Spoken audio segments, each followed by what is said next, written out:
చంద్రబాబు నాయుడు తన స్వలాభం కోసం పవిత్రమైన తిరుపతి లడ్డు మీద నింద వేసి ఈరోజు శ్రీవారి భక్తులందరి మనోభిప్రాయాల్ని దెబ్బతీశాడు. సో మళ్లీ ఆ భక్తుల మనోభిప్రాయాల్ని పునరుద్ధరించాలని, దానికి సుప్రీంకోర్టు కలుగజేసుకుని ఇది విచారించి నిజానిజాలు తెలపాలని మొదటి నుంచి మేము కోరుకుంటూనే ఉన్నాం. ఈరోజు సుప్రీంకోర్టు ఈ కేసుని స్వీకరించడం జరిగింది.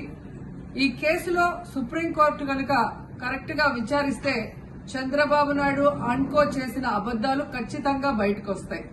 ఎందుకంటే మీరే చూశారు, చంద్రబాబు నాయుడు లాంటి వాళ్ళు ఒక సీఎం స్థాయిలో ఉండి తప్పు జరిగిందా లేదా అని విచారణ చేయకుండా, ఎటువంటి సాక్ష్యాధారాలు లేకుండా కేవలం జగన్మోహన్ రెడ్డి గారిని టార్గెట్ చేయాలి, ఆయన మీద నింద వేయాలి, ఆయన్ని హిందువులకి దూరం చేయాలన్న ఒక దురుద్దేశంతోనే ఈ యొక్క కామెంట్ చేశాడు అనేది స్పష్టం కాబోతుంది.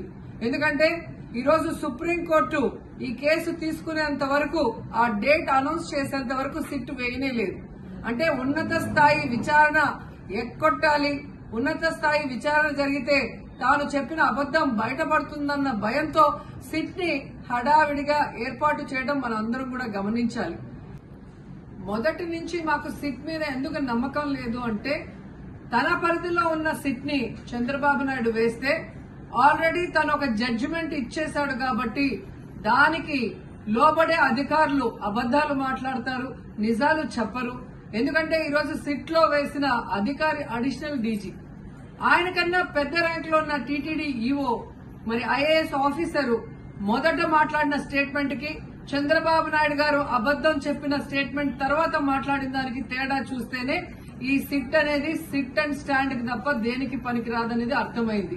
అందుకే మేము మొదటి నుంచి అడిగాము, సుప్రీంకోర్టులో విచారణ జరగాలి, సిబిఐకి డైరెక్షన్ ఇచ్చి విచారిస్తే ఖచ్చితంగా మత కల్లోలాలు సృష్టించాలనుకున్న చంద్రబాబు నాయుడు అన్కో అందరికీ కూడా బుద్ధి చెప్పే అవకాశం దొరుకుతుందని.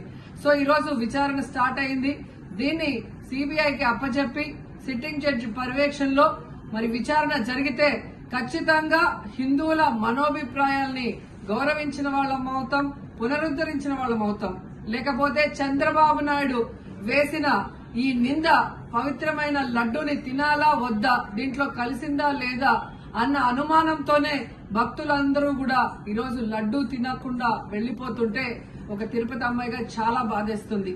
ఈ రోజే అలగర్ కోయిల్ మదురై దగ్గర దక్షిణ తిరుమల చాలా పవిత్రమైన టెంపుల్, ఇక్కడ భగవంతుడిని కోరుకున్నాను.